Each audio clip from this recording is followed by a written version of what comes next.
Hello, Rinsen Roshi. Welcome to the Spiritual Context Podcast. Thank you very much for having me out. It's a pleasure. And I'm looking forward to our conversation today. Yeah, me too. And to get us started, I want to ask you to tell us a story. And I have a specific story in mind from one of your Dharma talks. This is the story of Nensen, a Vietnam veteran whom you served as his attendant, I believe. Could you tell us the story, who Nensen was, and the significance of that story in your own life as a practitioner? Yeah, it was very important to me. Actually, I wore a much younger man's clothes back then, and I was somewhat new to Zen training in my first, I don't know, maybe 5-7 years or so, something like that, and I was accustomed to doing the heavy-duty retreats in the Zen tradition we call sesshin, right? And sesshin is the main way that I've trained. I never went and lived as a monastic or as a hermit in the foothills of the Himalayas or anything. I lived in the world doing stuff. And at this time in my life, I was living in Boston, pursuing my degrees in music and jazz performance, which is my sort of what I do, part of what I do. And I would commute to Zen Mountain Monastery and do retreats there, which was a good 5 hours away from Boston, as I recall it. Anyway, I started going out there and doing retreats, and there was this practitioner there who was very senior to me at the time, and he was in a wheelchair, and he was he was in a lot of pain. He had nerve pain, nerve damage. He had very limited use of his arms and hands. And he needed a lot of help. And this was a long time ago. This had been in the late 80s, maybe early 90s, something like that. And so I was asked to be his attendant, right? And so what that meant is a crash course for me in kind of light nursing assistant kind of stuff. He would once a day have a serious nurse's assistant come in, someone who would do the heavy duty work to take care of him. But I did a lot of stuff, which for me at the time was way past anything I had experience with. Mm-hmm. And interestingly enough, at the time, I was very associated to my body in an athletic way. I'm a lifelong martial artist. I was very identified with my physical capacities at the time. And it was very confronting for me to be that close and personal with someone who was disabled. For me, a new experience. And it turned out I had some affinity for the thing. I dug right in and did what I was asked to do to help him. And he was a great person and a very deep practitioner of the Dharma. And as I say, at the time, he was quite senior to me. So I had a lot of respect for him on a lot of levels. And, one of the things about Zen training is the answer is yes. So my teacher asked me to do this. Yes, Roshi, and took it as my practice, which it was. And so I got to stay with him in the guest room. And I don't know how it is. It's been a long time since I've been there, but the building at the time was not built with accommodations in mind. It was from, I don't know, the 20s or something like that. So we had to do a lot of literally heavy lifting to get him and his wheelchair up into the space. We had to take doors off of frames to get him in and out of the Doksan room. It was quite something, really, and very inspirational, the willingness of the community to come together to make this happen. So I served his jisha, as his attendant, really, and I got to stay in the room with him and tend to whatever needs he had that were within my skill set. I did get some training for it, and it turned out to be that for some years, I forget exactly how many at this point, but pretty much every session I went to, I got assigned to be Nenshin's attendant. So after a little while, we got a pretty seriously good groove together, and as I say, he was very senior to me in the Dharma. And this was very meaningful to me to be that close to a practitioner with some Dharma eye functioning. Now, I'd like to be clear, he didn't receive his injuries in the war. Ironically, he came home unscathed from the Vietnam experience. But he met his demise at a skiing trip. Oh, I didn't pick up on that. Oh, yeah. Ironic, but true. Yeah, and that's the deal. Now I lost touch with him as the years rolled by, I'm not sure what's become of him, but he's always got a place in my heart. And specifically around, it helped me deal with my edges around associating myself with my physical body, which now at 57 years of old is a lesson well taken. And also his presence, the way he, because in Zen training, working through koans, it plays rough with the ego. It's not a gentle, easy breezy, always encouraging, lovely kind of thing. It gets pretty intense. And so I'd have experiences where I'm getting some pretty intense Doksan stuff going on, and which is the private interview with the teacher, and then come from that right into dealing with the bedpan and taking care of things that need to be handled. And like, there's no space there really for just wallowing around in feelings. Rather, let's practice, let's get this going. And I learned a ton from him. Yeah, and I can imagine driving 5 hours to do a session, taking that time out of your life. And then initially, I imagine you must have felt like a reluctance that, oh, maybe I'm not here for this. I'm here to sit. I'm here to be in the silence, right? Was there a switch from I'm missing out on my practice to this is the practice? No. I got that nerve removed much earlier. You show up to retreat. I'm here to confront the mysteries of reality. Let's go. And oh, great, you're in charge of cleaning the bathrooms. What? Oh, you're on kitchen duty. You're gonna be cleaning out the driveway, kind of stuff. No, that happens pretty fast when you get into real Zen training. I'm not talking about reading a nice book or hearing a lovely talk. I'm talking about actually working with a teacher who's actually training you. In Zen, we talk about Zen training. It's not Zen philosophizing. It's Zen practice and Zen training. So, no, by the time they asked me to work with Nenshin, I wasn't a complete rookie to the training, and I had gotten it clear. In fact, let's just go there. I mean, I lived in an apartment in Boston, pursuing my guitar stuff, which I love doing. I went to Berklee College of Music and then the New England Conservatory for the graduate work after that. Doing the dishes. I'm not going to do the dishes. What the hell? I'll just get a slice down the street and call it enough. And then I go to the monastery, go to sesshin, and this is not unique to any one particular place. If this isn't happening, it's probably not a sesshin by my count, right? And right away, all right, young person, clean those dishes. I'm here for Zen. Yeah, clean the dishes. Yeah, so that venerable tradition continues here. Now I'm in a different role than I was at that time, but the same process is occurring. And I would say, versions of this training has been going on for centuries and centuries and centuries. And there's a reason, because it really works. I think one of the deficits is that people tend to think spiritual practice is just trading in ideas and concepts and metaphysics and theologies and stuff.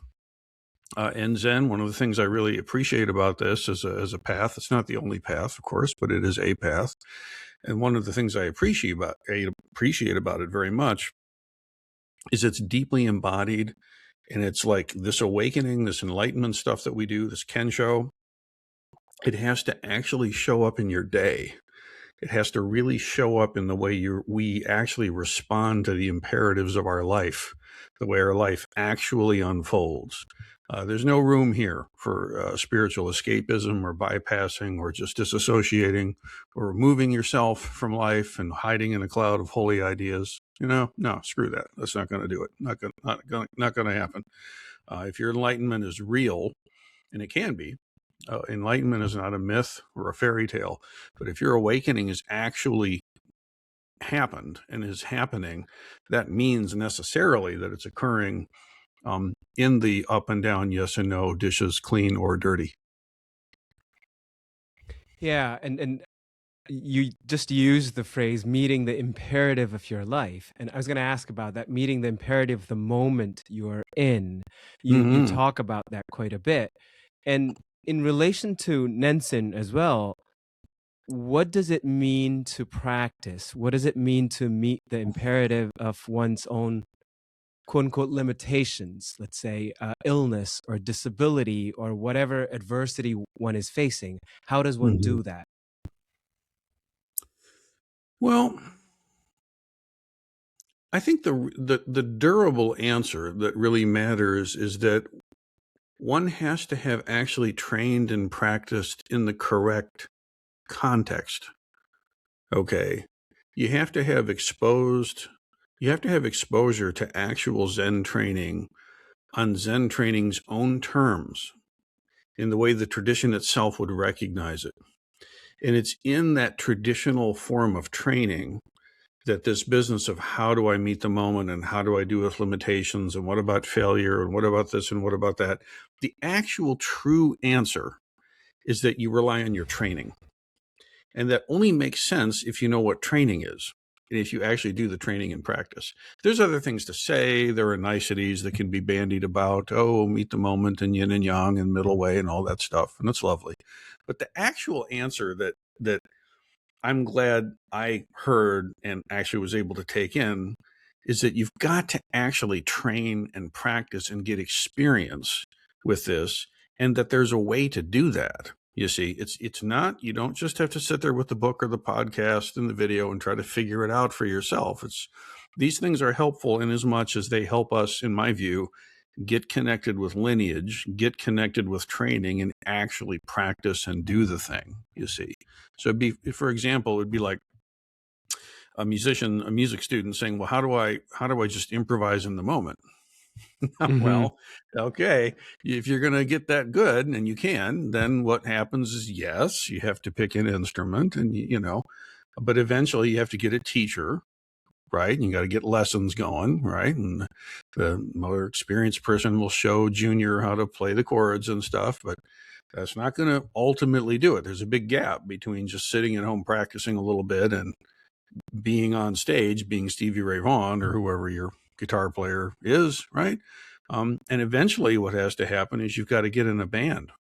You got to play. And if you're really doing it, you're going to play with people that are way better than you. And if you're lucky, they're going to tell you where you suck and why you suck and what needs to happen. And they're going to do this in a way that will be very clear, very clear, very clear. And you see, that actually is what brings your musicianship up to level. You actually learn to play that well by being in the environment with people that are way better than you, and you rise to the moment, you see. And you've got models and mentors and all this, but ultimately you're the one playing it. So I would say jazz is a Zen art for this reason. And actually Zen training is very much like this. It's really literally nothing. The Buddha himself, if he manifested and was like, hey, what's happening, everybody? He can only talk at you so much, right? Eventually, you've got to actually do the practice. You have to do the Dharma, Buddha Dharma practice in some form, right? In some guided way. And it's that experience with the practice that then begins to shape the way that you start to respond. Okay. Now there are things you can say about outside in. So you can point to outside behaviors and say models of perfection, and you can talk about be compassionate, be patient, be kind, all that stuff. I love that stuff. I'm into it. I'm not deriding it. But really what happens is when you practice deeply and you get experience, then your inside starts to awaken. The root of your own experience starts to be weighted in the Dharma, not because you thought things through or you have Buddhist feelings about stuff or whatever the hell, but because you're actually experiencing this in your body. And then that body expression experience starts to inform outside what happens. So your responses are based on your depth of intimacy with your own awakened perceptions. And that's reliable. That's utterly reliable. You see, you can't control the circumstances. You can't control the churn, the slosh of the world. God, look at the news. There's no way, we can control these things. But what I can control, what I can pay attention to, is I can make sure that my training is happening. And then that training itself will respond as needed. Does that make sense? It does, and I love the analogy with music, and that was going to be one of the questions later. And it makes clear that you need a teacher, that you need a community, you need Yeah. the environment, right? You need Yeah. correction, path correction. But what would you say is the heart of Zen practice and Zen training? What is it that you're practicing? What is it you're being trained in? This embodied training and practice. Yeah. What is at the heart? Well, we use the word awakening in English. Kensho is Satori, Nirvana, Buddha mind. There's lots of different terms, but there is this essential quality, okay, that has to do with either the mind being kind of yanked around by conditioning, where what we see and how we perceive things is uncritically examined, and we kind of are pushed and pulled by attraction and repulsion and neutrality to things, sense experiences. And we end up with this sort of amalgamated implied self that we take to be who we are. So the way the Lankavatara Sutra puts it, and the Lankavatara is very important to me. This is the sutra that it said Bodhidharma brought with him up from India to China. The founding myth of Zen winds itself in some way around this character, and therefore this teaching being central. It's the proto-text that leads to the Heart Sutra and the Diamond Sutra and these things. And it says very clearly in there, one of the points is that you have eye, ear, nose, tongue, body, mind. Okay, those who've heard the Heart Sutra will recognize this list, right?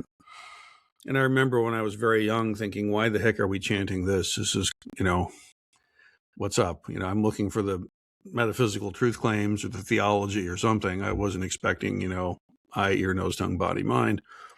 But it turns out actually that each of those areas, each of those sense organs has a kind of a functioning to it. Like there's the organ of the eye, there's the object of perception, and there's what we might call sight, consciousness. And the teachings are very clear that when the organ of perception, the object of perception, and the consciousness of that particular perception meet, an experience happens. And that experience gets shuttled up to kind of command central here somewhere, right? And that's happening with sights and sounds and tastes and touches and smells and feelings in the heart and thinking itself. And that all of these are basically concurrently sending in experiences. And there comes to be another kind of consciousness that takes itself to be the governor, the one experiencing things. So there's the experienced and there's the experiencer, okay? And then this experiencer, this personhood, this person that we take to be ourselves is not, it's not like it's not there or anything, but the way that we typically perceive it is quite partial. We take a partial aspect of ourselves to be the total truth of things, and we take it to be permanent, and it is not, okay? So what actually Zen training is doing, I would say, is that it's getting us to actually open our Dharma eye, which is prajna, okay, the paramita of wisdom. The Dharma eye or prajna can actually perceive Buddha nature, the true nature of ourself and the true nature of the world, the cosmos. You can't think your way through it. You can't have it's not about having sentimental feelings about it. You're not going to see it like a thing out here or something, but you can perceive it from the Dharma eye, is what we say. So the Dharma eye perceives Buddha nature, and this is what's called the turning about in the utmost consciousness. There's a backward step, there's a turning about, there's a realization of mind, you could say. And of course, what's realized then is that eye, ear, nose, tongue, body, mind, feelings, those are all it too. Everything is it. It always has been. But this perceptual shift from intellect or feelings or the assumed sense of self to perceiving from Dharma eye, prajna, wisdom, perceiving universal mind or Buddha mind or clear light, bliss body. There's lots of terms for this. That's what awakening has to do with. Awakening has to do with getting that Dharma eye open and functioning. And actually, the vast majority of Zen training has to do with what happens once that's occurred. Probably 2/3 of Zen training is about, now that there's been some insight, some awakening, how do you in fact integrate this into daily life? How do you actually live from this? Okay. So what is Zen training about? It's about seeing your true nature. That's the quick bumper sticker version of it, right? Yeah. See your true nature, realize yourself, realize the nature of yourself and all things is not separate. What's actually involved in there is quite sophisticated. This shift from perceiving, from the function of perceiving through the senses, through this sense of self, assumed sense of self, to perceiving through the Dharma eye. When one perceives reality, and you can talk about your own direct experience through the Dharma eye, what does it look like? Well, that's the ironic thing, Bishal, is it's just like every other day. It looks like a given, Tuesday afternoon at 2:20, so, but it's the way of perceiving it that's different. And this is the thing. The logical, linear, analytical mind functions based on language. Okay, language turns out is a big thing here. Words, forms arise in a field of mind, say, and there's perception of an object. And as soon as there's a perception, there's a sense of liking or disliking. Okay, and discrimination arises and words start to show up. Mom, dad, right? We start to differentiate food, more, these kinds of things. And so we start to actually experience things through the filter of language and through the framing of liking and disliking. So everything is instantly, I like, I dislike, I like it, I don't like it. It is raining out there and I don't like that. I wish it was a nice sunny 72 degrees. And baked in there is a whole set of uncritically examined assumptions about what's actually happening in the universe. And again, I'm not going to say it's completely wrong. It's just partial. Okay. There's no it out there that's raining. Where's the it? Okay. So when you perceive things through the Dharma eye, it's a direct, intimate, immediate perception. Clear mind, clear light, direct, luminous, immediate, intimate perception. And then, ironically enough, that can include, it's raining out, I'd prefer it if it wasn't, or it's raining out, I like that it's rainy, it's cool. So that's where I say the integration is important. And this is also why it's very essential to have a teacher who actually has a lot of experience with this stuff, because you do not want to get stuck in some partialized, unintegrated experience of emptiness. It's not good. You don't want to get stuck there. That's part of why it's very important, I think, to, we have the three treasures, Buddha, Dharma, and Sangha. Okay, the teacher and the lineage, your true nature, the teachings, the individual expressions of this Dharma, and then the community of practitioners that actually work it out together. And this needs to happen over time. This is not a weekend experience.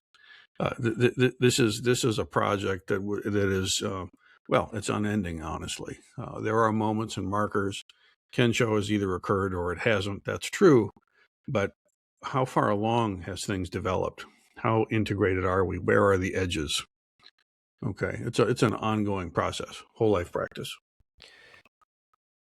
When I was a child growing up in Nepal, both Hindu and Buddhist context, I would hear about, have no likes or dislikes, or seeing beyond likes and dislikes. Mm-hmm. And I think some of the things you're pointing to, what I ended up doing is creating the spiritual program in my mind, another thought that I should not have likes and dislikes. And that became a program.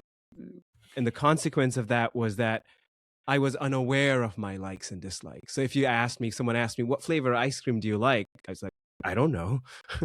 And that didn't mean that I didn't have a preference. It's just that I was unaware of it. I pushed it beyond my conscious awareness of it.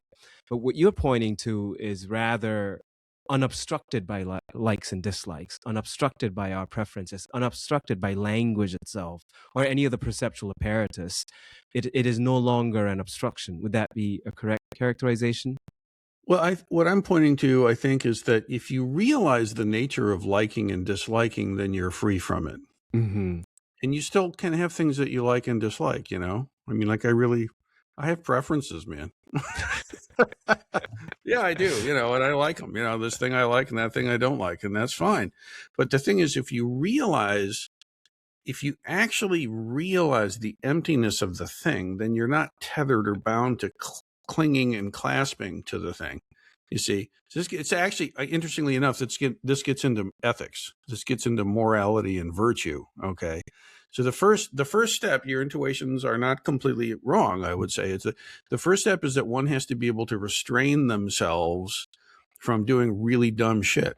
Okay, you got to be able to feel the difference between what's wholesome and what's unwholesome, and to keep your dumb ass from doing the unwholesome things. You have to be able to keep yourself with a steady hand on the wheel of your own behaviors and speech and your thoughts. And that's not a joke. And that's not, it's funny when I say it like that, but it's a serious thing. You have to really be able to restrain yourself from body, speech, and mind doing things that cause harm. Okay. And this goes from very coarse things to very, very subtle things. Okay. The coarse expressions are, you know, don't kill people, don't lie, don't steal, these hopefully obvious things, which sadly are not to many people. But then it gets down to very subtle things, like the way you perceive things, the way you relate to, say, a like or a dislike or a preference. Okay. And this is where the second component, the first component I would say is restraint. The second component is you have to see the emptiness of the thing. Okay, that's the Manjushri sword. That's the wisdom of Prajnaparamita. Realize the non-selfness of things, the non-selfness of self, the egolessness of things, the egolessness of self. Okay, but that is not sufficient. What happens on the other side of this is called upaya. In the Mahayana tradition of Zen that I'm a part of, it's called upaya, which means skillful means. This is the ability to skillfully engage with the world, to skillfully engage, as we were talking about earlier, with meeting the moment. Okay, so strictly speaking, you can't really skillfully engage until you've seen the emptiness of things. And you can't really see the emptiness things if you haven't really gotten baseline control of your own processes and experiences. See, so it's kind of like arhat level is sort of restraint and fasting from doing the wrong things. Let's say knowing the difference between wholesome and unwholesome. Then prajna is being able to see the true nature of things. And then the upaya is the skillful way to actually use those things. So there's a great a figure that I use to describe this called Fudo Myo-o.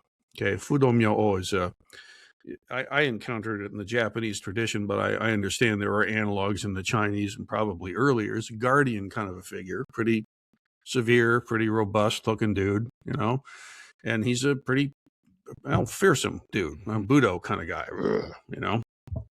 Like one of those Maori warrior cool guys, you know, kind of neat. You like that. He's got that kind of energy.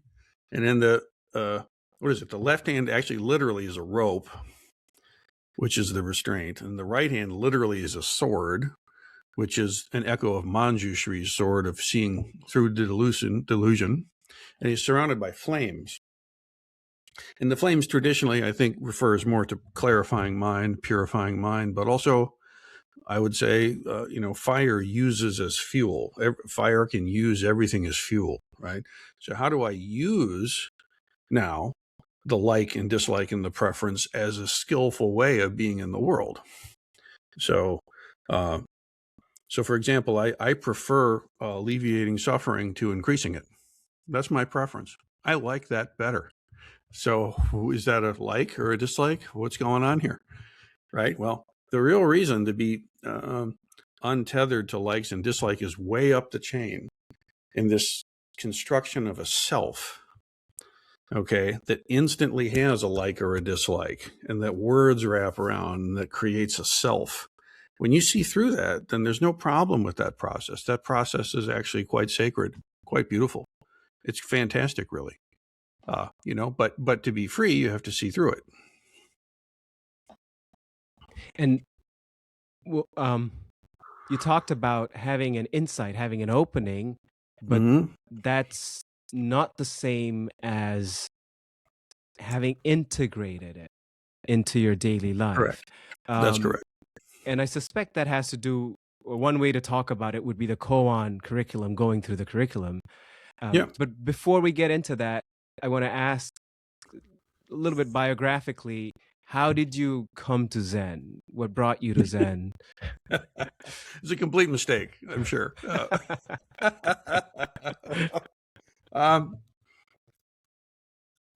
Well, I'm very comfortable with the traditional teachings about reincarnation and actually rebirth rather than reincarnation. Reincarnation meaning a fixed permanent soul that keeps re-upping in different guises, rebirth being the mind stream continuance. So, it's not necessarily an immediately obvious thing to most modern Western minds. However, for myself, I have just seen too much of my own experience that confirms that, or at least correlates with it enough for me to say, yeah, it could be. So one answer is to say, I don't suppose this is my first rodeo with all this stuff. Can't prove it. Can't say I know that definitively. Just seems to explain things. For example, when I was very, very young, I remember one time I was doing some misbehaving thing. I don't remember what it was, but I did something, and my mom put me in a timeout in the dining room, and it was totally the early 70s, and we had wall carpet, as people sometimes did back in the day. I have never encountered that. Oh yeah, it's a figment of the 70s in American culture, especially if your parents own a carpet store. Okay, but anyway, she sat me down in a chair, which also had carpet on it as part of the furnishing. Anyway, I'm sitting there. My legs don't reach the floor. She put me in a little timeout. She went back into the kitchen to do stuff, and I'm sitting facing the wall. That's what I'm doing. I'm a little kid sitting facing the wall, and I sat there facing the wall, and I went into a really deep samadhi state, is what I would say now. I didn't have that language back then, but that's totally what happened. I can remember it clear as a bell. Time ceased to function in its normative way. I just sunk right into a very deep, concentrated state. At least that's how I recall it. And my mom confirms this because she forgot all about me being there. And she says like an hour or something went by, and she suddenly remembered that she had put little Jay on the chair, and she came out, and oh my gosh, and I was just, staring at the wall. Guess what? That's Zen training, So I don't know how to explain that. Complete freak accident, whatever. It doesn't matter. The explanation is only so useful. The experience was a fact, though. I remember I felt something there. And, the consolation of mother and some ice cream, life went on. But years later, I started not so many years later, probably 1 or 2 years later, I started some martial art training as a kid, and I remember being at a local bookstore, and it was called Thackeray's Books back when we had independent booksellers. And I was drawn to what I thought was the martial arts section, and I was just pulled to this book. It had calligraphy on it, and I thought, oh, that's karate, but karate around here is what we would say in the 70s. No one knew anything in the 70s. And I would, and then I'm looking at this, and I turn it around, and I'm square face to face with Shunryu Suzuki Roshi's face. This is the now famed Zen Mind Beginner's Mind book. And I remember just staring at him, and he's got that little face, and he's kind of smiling at you at the back of the book. And I'm like, what is this? And I asked Mom to get it. She was a school teacher at the time. Anything that smelled of me wanting to read, she would promote, So she got that book, and I was 6, 5. I don't know how old I was, 7 at the most. And she would read it to me. I remember we were down in the laundry room in the basement, and she would read some chunk, and I'm looking at the words with her while the laundry's thumping away, and Suzuki Roshi would say, "Do you understand?" And my mom would look at me, and I'd look at her, and we'd say, "No." And so when did I start? Well, I don't know. I mean, I think I have an affinity for this stuff. I grew up in a Roman Catholic tradition, and I had a very positive experience on the whole. But as I aged and began to encounter a wider world, this was way before the internet was a thing. Okay, I'm old enough I'm a solid Gen Xer, so I'm exactly probably the last generation to remember growing up without internet or electronics, right? So I had to leave Toledo to encounter this wider world. I went to Boston, and there I found that all the jazz mentors that mattered to me, they all did Zen practice or some kind of meditational thing. They were all into it, into something like this. Some version of it somehow was kind of common, really. There was a spirituality to the jazz music itself, I came to find out. And then also the martial art interest continued to develop. And so I had always heard of Aikido as being this very spiritually advanced art. And now that I wasn't in Little Toledo anymore, I thought maybe Boston would have something. I picked up this ancient artifact called the phone book. And it was a big thick book back in the day, and you had to open it with pages and flip around. You had to know your alphabet and everything. You go to M for martial arts. And then there was an Aikido teacher in Boston there. And I, used my wits and took the address and went. And I saw Aikido happening. And I knew right away that was the martial art for me. I still practice it these many decades later. And Bill Gleason sensei was also a Zen student. So I kind of ran into it in all these different areas of interest that I have. And then my own spiritual direction within the Roman Catholic tradition that I grew up in, I began to feel that I was not as well met there as I had hoped to be. I enjoy and respect and believe in many of the saints, very much so. The mystics, the contemplatives, the church institution, the organization. Well, it's a different conversation altogether for me. But I did find in some of those saints language that seemed to me to express something of my own experience, notably John of the Cross, when he talks about ascent to Mount Carmel. Thomas Merton was a big influence on me. So I remember seeking spiritual direction and guidance within the tradition. And the quick thing to say is it didn't quite meet the moment for me. But then my Aikido teacher brought me to an Aikido and Zen workshop that he was facilitating. And that's where I saw an actual Roshi and met an actual Zen master. And I was inspired enough by the vibe and the feeling of everything to, carefully, rosary in hand for safety. I explored this because I wanted to know, and that's where I met a teacher who could actually understood what I was trying to express and experience and deepen, and actually was able to guide me. Was this John Daido Luri Roshi? Yeah, it was Daido Roshi. Yeah, mm-hmm. Yeah, I studied with him for 15 years. It was my first teacher. Yeah, it was very good for me for those, especially the first 10 years. It really, really, really very, very helpful for me. And from the very beginning, you mentioned earlier too, you had this non-residential training. You would go for sessions and you would come back home and sit on your own. Mm-hmm. Yeah. Yeah, I mean, I always wished I could do residential training. I'm jealous of the people that can now do it here under my guidance. It's great for them. It's much easier, frankly.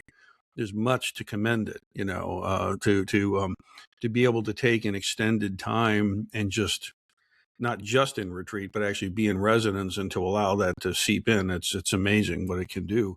But my particular causes and conditions didn't really allow for that. So I would commute in, land the craft, hit session and then get back and get back to what I was having to do in the city, which was great actually, because I'm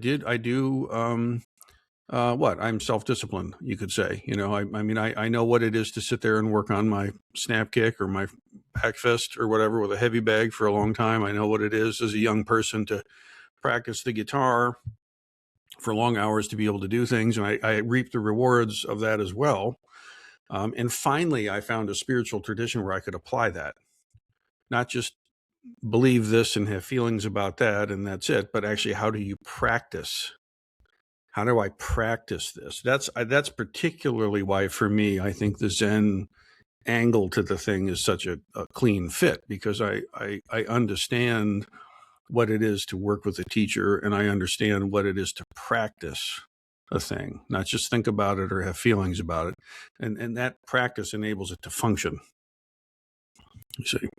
Yeah, it seems like you had the advantage coming from your music training and your martial arts training of discipline. Yeah. Self-motivated, I would say, discipline that you could apply to your practice. Otherwise, in my own case, there's the danger of the one-pointedness dissipating, or the spiritual energy dissipating in various myriad things. But I would Netflix. also, sorry, go ahead. Netflix. Yeah, Netflix, of course. But I would also imagine practicing in daily life, instead of a monastic setting. You have more opportunities to have your buttons pushed, to meet the Yeah. imperative of the moment. Well, I would frame it slightly differently. I mean, I have monastics under my guidance as well here at the Buddhist Temple of Toledo, and there's plenty of buttons being pushed. I mean, the truth is nobody escapes the world. You just Right. change the frame that you're in. The advantage to be had, okay, and this is a real advantage, is that you're in a context and an environment that is constantly pointing you to the Dharma, as opposed to a context and environment that is constantly pointing you towards samsaric delight or fear of some kind or the next. Okay. But what I found was that if I could take elements of the temple, this is what I encourage my students here to do. Take elements of the temple. You have to encounter practice in its own terms, in its own environment. One must approach the temple humbly, with hat in hand, and one must feel grateful for being allowed in. Frankly, something like this feeling has to be there. Okay, if one comes in with arms folded and the ironic skeptical distance that's native to a Gen Xer, if you keep that going, you can't see it right. One has to be able to drop that and enter humbly. Okay, and then what happens is that you're able to encounter. It's really a shamanistic thing. It's a bones thing. It's a body thing. You feel it. You don't think your way through to it and agree to it. It's not corralling your emotions. You're not going to some emotionally driven experience like a play or something, or some religious experiences that are very emotionally, I would say, coercive, really. Rather, what you get is a direct experience of the Dharma being manifested. Okay. And it's important, I think, to be able to move into a liminal space, into something like a sacred space, a consecrated zone. You have to make a circle and enter it. You have to have a line and cross it. You have to go into the cave. You have to do some damn thing. You have to go into this special space and then feel what that is on its own terms. Now you can take that feeling and somewhat import it and bring it with you back into the day. I think it's very important. And I think if you just encounter this in your imagination, you haven't encountered it yet. You have to be willing to be in front of other live people in whom the various wisdom traditions are actually alive, such that you're actually feeling the pulse of that wisdom tradition as it currently breathes and lives. Now you have something to refer to when you go back to your day. See, so simple example, very simple example. And this goes, right away. If someone wants to become a member of the Buddhist Temple of Toledo, we right away are talking about altars. So let's talk about your home altar. And a lot of people are like, I don't want to talk about that. Well, this is probably not a good practice for you. This is not a secular feel-good program. This is actually communally informed, lineage vetted practice. And one of the things that you see is that there's a dedicated thing in the home that expresses this. We call it an altar, and it's a shamanistic, magical power spot. It's a focal spot, see? So for people that resonate with that, even to some degree, you can amend it and make it work for your time and place and space. But some way of taking into your home and making a special spot, it can be very modest, but it has to be. It has to be. There has to be some physical space, and you start relating to that space in particular ways. There's earth, air, fire, water elements. There's a Buddha image. There's ways of relating to it. This will all vary by tradition and lineage and culture. That doesn't matter. What does matter is that it's intentional and it's specific. And it's also in harmony with the folks that you're practicing with. Everybody has to have this together. The religious aspect of what we do is the communal experience of what we do. The spiritual aspect, I would say, is the individual awakening. So you have to have your own individual experience and intimacy. That's the spiritual part, I would say. And spirit being a bad word for it, but I'll go with it. And then you have to have your crew. You see, that's the communal part. That's the tribal part. That's the religious part. That's the organized part, you see. And not because, this way of doing it is right and that way of doing it is wrong, although that can be. But I look at it more like if you're going to play in Duke Ellington's band, you're going to play what Duke wants you to play, all right? Now, if you play in Count Basie's band, you're going to swing with Count Basie, okay? And it's not like one of those bands is right. I mean, Count Basie is kind of like a party band. It's a blues band from Kansas City. Duke Ellington is like high Anglican stuff from Harlem, right? It's like, but they're both killing bands, and they're both jazz bands. They're both big bands from great era of American history and stuff, but they're very different. And that's fine. You just got to know which band you're playing with and shut up and play your part. Play with the heavies, you see? Does that make sense? Mm-hmm. So it's the spiritual training is very much like this. And eventually what happens is, okay, you're going to play with the Miles Davis quartet or something. He lets you in. And eventually he kicks your ass out. Now you go have your own band. Go. And now you're ready because you actually have tutored with the master. You've played, you've gigged, you've recorded. Now it's actually time for you to stand on your own feet. Now you're Coltrane. It's your band now, you see. So that's when I'm looking at a Roshi, if they're actually a Roshi, and as I would agree to, it's not just a certificate they got, but it's a person that's actually gone through this process that's recognizable, right? And now they're actually standing their own, making their calls, and they got a nice band. And you can tell if it's working because you look at the cats in the band. Can they play or not? I don't care how charismatic the teacher is. It's not that interesting. What's very important is what's the community around them like. In other words, are people learning how to play? You see?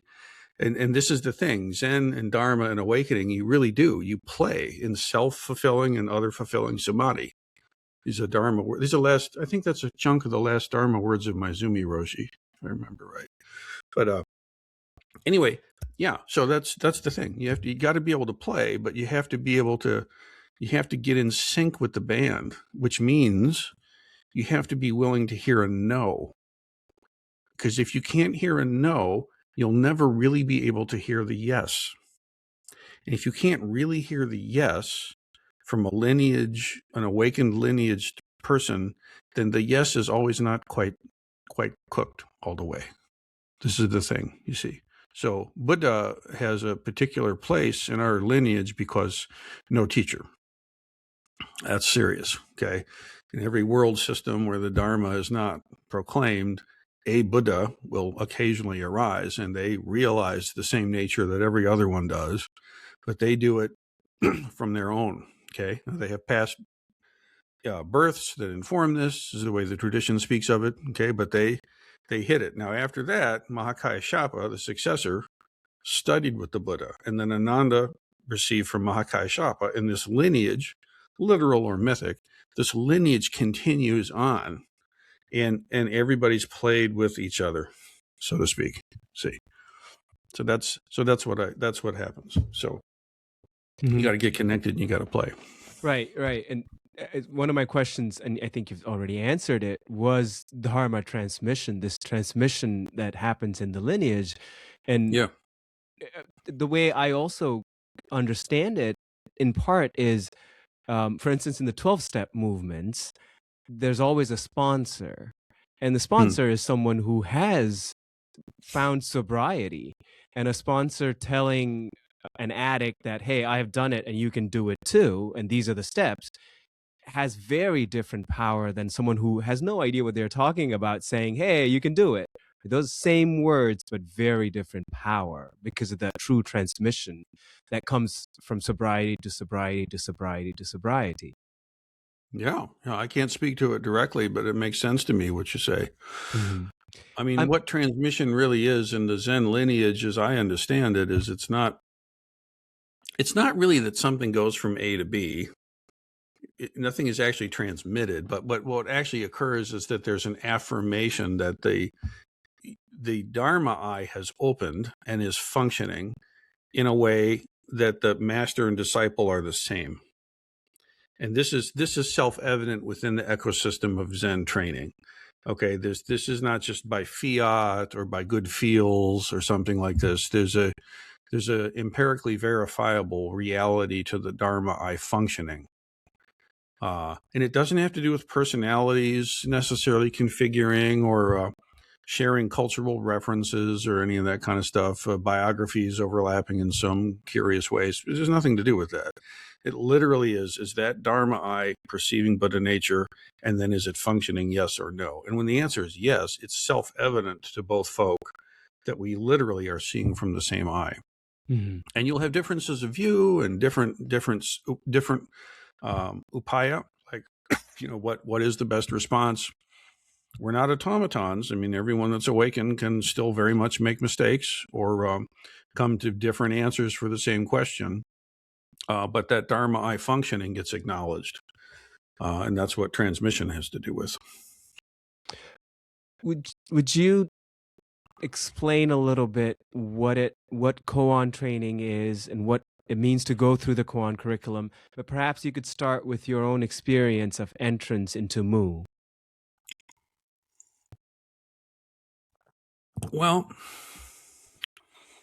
the thing about it is, in the Zen tradition, the primary practice is called Zazen. And that means seated Zen, or the practice of seated reality, I guess. And within Zazen, there are a number of different disciplines that one can do. There's single-pointed concentrated awareness, which is the initial. It has echoes of the mindfulness of breath practices that you can see in the Pali or Gandharan traditions. But the business about koan study has to do with the mind has to be concentrated enough.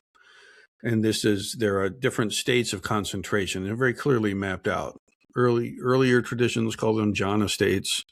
And then there's samadhi states or joriki. There's lots of different terms for these things.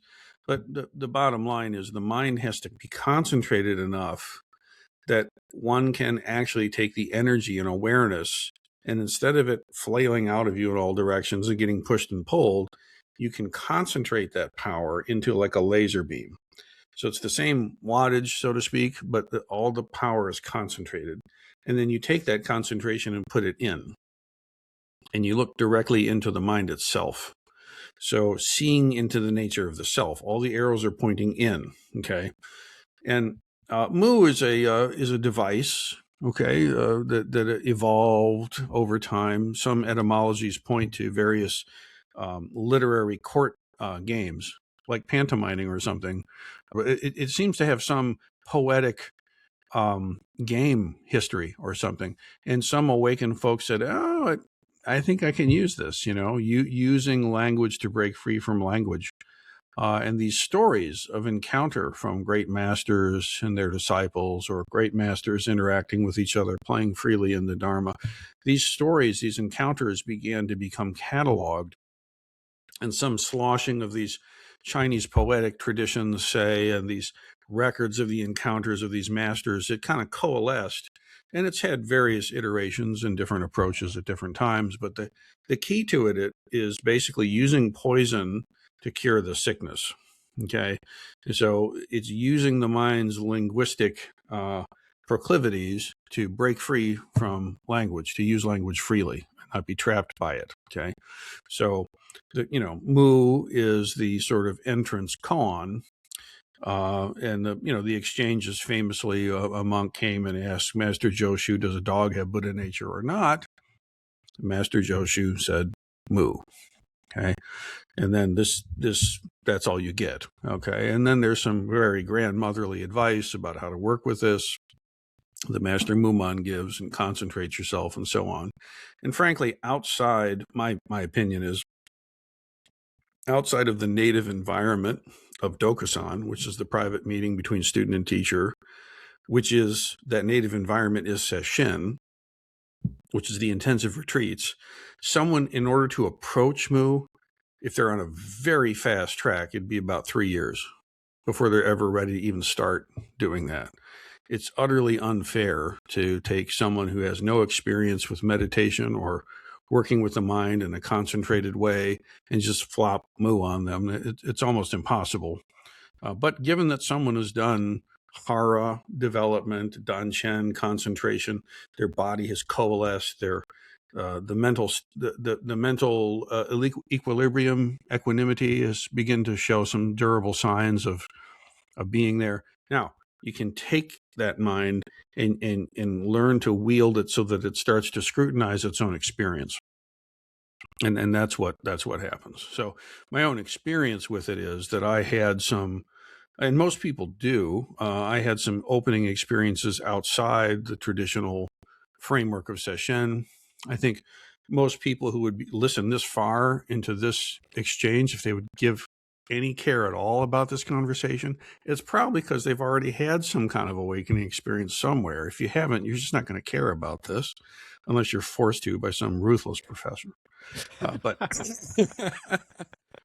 if you're listening to this of your own free will, and it still has your interest, it's probably because somewhere, I would say, in your past, you actually have had some kind of a verifiable awakening experience. Most people, this happens when you're young. For example, you're sitting out in the summer, say, and you're a youngin', and you lay down and you look up at the sky, and suddenly the way you relate to the sky is different. You see not the sky as something up there and you down here, but you, for a moment or two, the line of self and other blurs. Okay. The problem is, for most all of us, those moments come and go without being recognized or valued. And even if they are recognized and valued, we don't know what to do with them or how to develop them or deepen them or be free from them. So a lot of people will come to me and they will be bringing some experience in their past, and what they want is they want me to verify that that was real. And they've been carrying that experience around for decades in some cases, with no one who can actually appreciate what it was for them. And then I may or may not verify it for them, but either way, they have to let it go.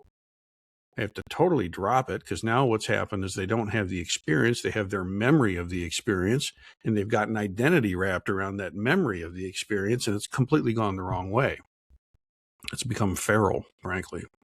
So what we have to do is to generally acknowledge that and then get them on the train so they can actually do the training correctly. So concentrate. Don't worry about that experience. Lovely, lovely, but just be here. And by the way, clean the toilets. Okay.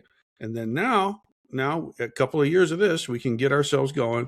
And then at the right time and place, and this is where the teacher has to be skillful, this introduction of this irritant, this very controlled, very contained, very powerful ponderance, irritant, question, right? And so then that, in a very specific way, begins to perturb the equanimity and focus it such that some awakening can be catalyzed. And then that's the first step, see? And then from there, you're on maybe stage 2 of 10. You see, and this is the big thing, is that a lot of people how would you realize? I mean, I didn't know either, but I mean, the thing is that it's not really about chasing awakening experiences. That's really not the end goal of any of this. Okay. It'd be like saying like the whole purpose of marriage is just orgasms over and over and over. And you're just constantly trying to be in a peak orgasm all the time. And it's like, I mean, lovely enough, but that's not a marriage. Okay. Now there's hopefully kids, let's say, and there's mortgage and bill and careers and mishigas and all kinds of stuff that needs dealing with. It's not like the orgasms of your early life don't matter, but that's not the totality of things. And in a very similar way, these peak moments or heightened states of experience, they're not something to try to be contained and frozen, but rather integrated into the totality of a person. So a whole psychosexual healthy person, there's no part of them that's left aside or obsessed over, frankly. And so this is the big part of it. The ordinary mind has to be earned. Okay.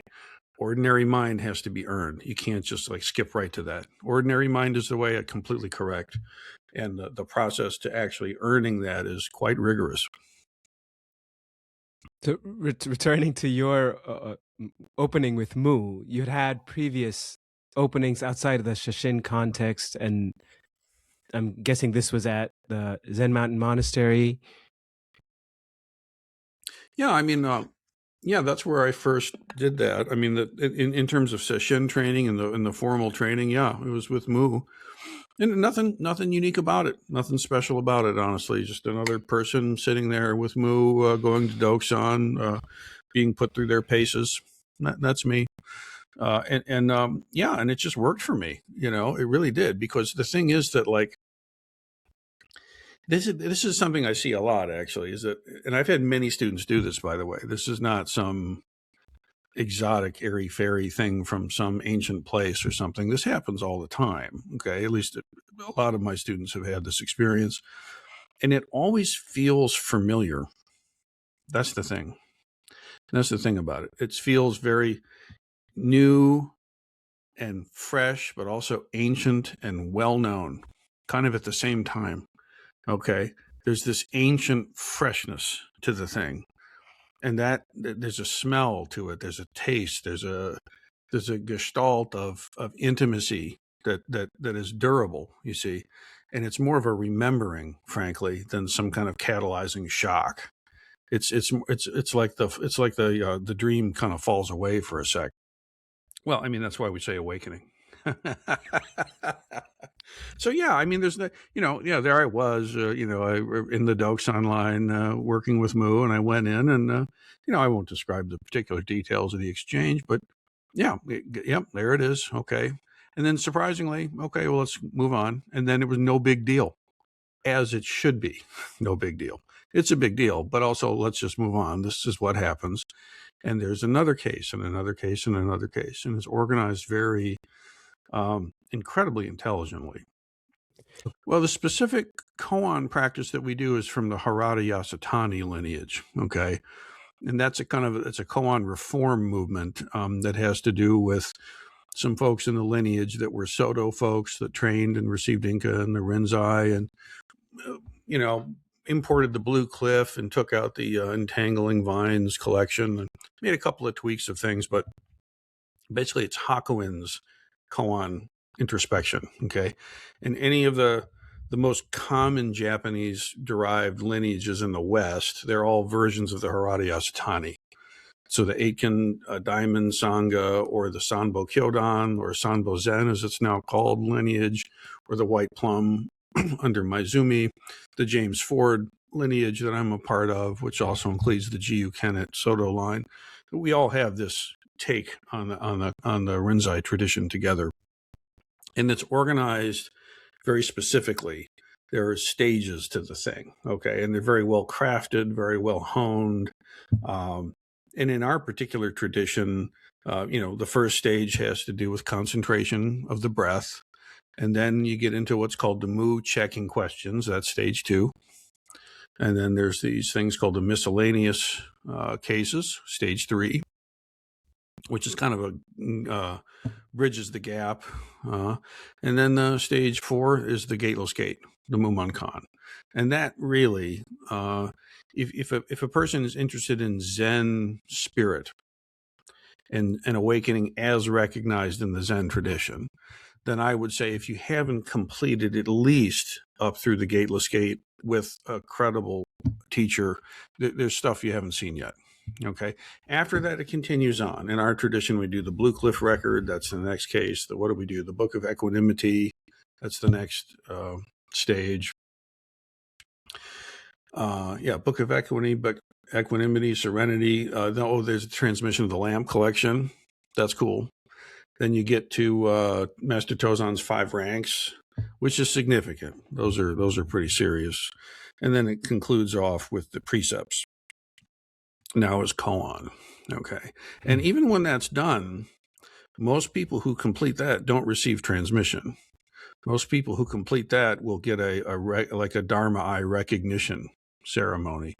But transmission means not only is the Dharma eye functioning, but you're foolish enough to take on the vows to transmit this to other generations as a teacher and put up with all that. So most people are smarter than that. They avoid the transmission, but transmission, like not everyone who completes the formal training is necessarily, you can see them as a transmitted teacher. Many will. I mean, a transmitted teacher must have in our tradition done that.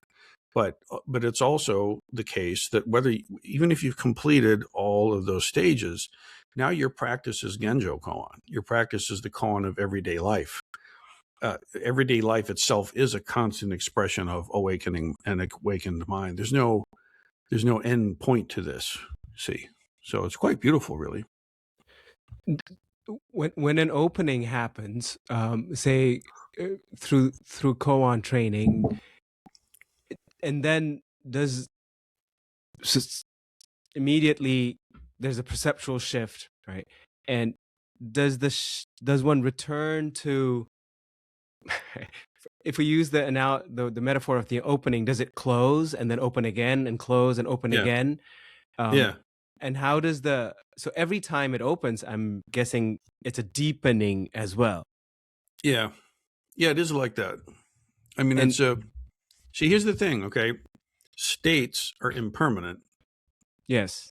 So awakening itself is not an insight. This is an important distinction, okay? You can have meaningful insights about things, and no amount of insights stacked up will equate to an awakening. Awakening is not a particularly deep insight. Awakening is, again, the Dharma eye perceiving Buddha nature. Insights are intellectual. They're over in the mind stream. Eye, ear, nose, tongue, body, mind, Alaya consciousness, mana, storehouse consciousness, that mind system, okay? Very good, but not awakening, okay?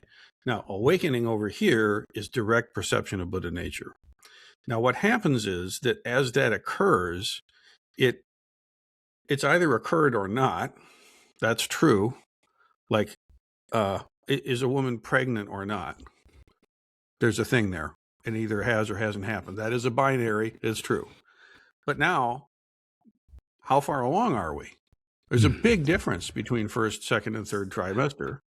And then that's not the same thing as it's the kid been born. And now once that starts, now you're really on the hooker. Now, okay, now you got an infant, and then God love you, you've got a toddler, and behold, you have a tween, God help you.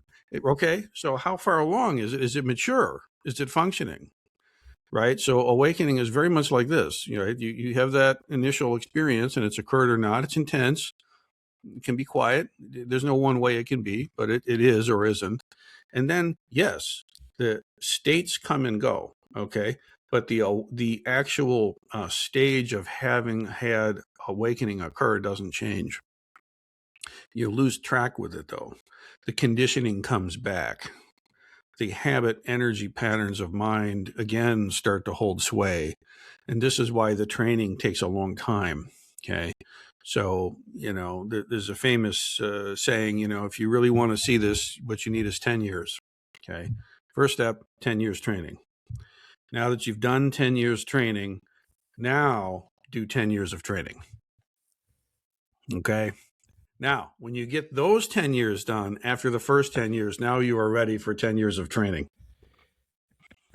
Okay. And that's actually a very good way to say it. Because it's not like there's some, yes, there's a person there or not, but there's a big difference between an adolescent and a mature adult. And awakening is just something like this. Now, even the most mature and awakened person is not in some perpetual state. States come and go, but every state is itself it. That's part of what's realized. So my preference for this and not that isn't actually separate from the awakened mind at all. But again, you have to earn that.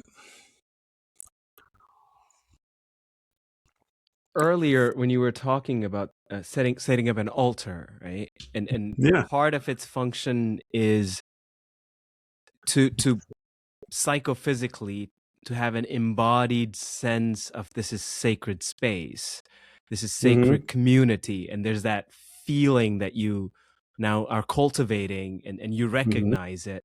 And then but then I would imagine there's a second step to it as well, where that feeling is in all of life. Initially, there's sacred and profane, but eventually everything is sacred, right? Correct. So similarly, with this awakening, what is and you talked about it a little bit. You said there's a rigorous process of then integrating it into daily life, becoming ordinary mind. So what is the training of making it diffuse into all of life? Yeah, well, again, that gets to sweeping the zendo. That gets to ringing the bells. It's the funniest thing because, like, if we have a session starting tomorrow. We do some 54 days a year of session retreat here at the Buddhist Temple of Toledo. So it's every month we got session happening here. You're either in a session, just coming out of, or coming up on a session pretty much all times here. And I like it because session is the key to this. And the thing that's funny is if you look at the zendo and say there's 30 people sitting there, okay, it looks like everybody's doing exactly the same thing, and they're not. Everybody in that room, in that zendo, the space of the way, right? Everybody's actually practicing at their stage. Okay. And so while you might, the bell rings and everybody bows, the depth of what's happening and the amount of realization that's there will vary from person to person, and from that same person from time to time. And so it's very human. It's extraordinarily, in fact, it's fully human, this process. Okay. And what we're talking about here is becoming fully human Buddha, right? It's a direct pointing to Buddha mind and a direct realization of human life, right? It's a direct realization of human Buddhahood, see? And so by nature, as we evolve and mature, right, the process might look the same. Like you might have junior and senior both get up there with their guitar to play one for you. And the persons that have been doing this for 40 years is going to have a depth there that the person who's been doing it for 4 can't. And it's not just prodigy talent doesn't compensate for that. We're talking about soul and grit and gumption and like soulfulness, so to speak. Okay. So the depth of the thing. All right. And this comes from hard won and well enjoyed also. Okay. It's not all just this serious thing. It's actually incredibly joyful because it's fully human. So how do you get this to actually integrate? You keep training. I mean, my answer is going to be the very traditional answer: get to session and keep getting to session, and then leave session and go back to your life, and then go back and forth and back and forth and back and forth, and you'll find yourself kind of never not at session. Session is kind of always happening.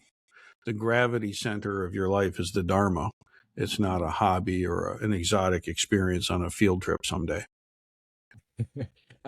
The thinking as one of my students, let's say an 18, 19-year-old listening to this, and they might be saying or thinking, this all sounds so difficult, and it sounds like 20, 30, 40 years of intense training, and I have to like really give myself wholeheartedly to this.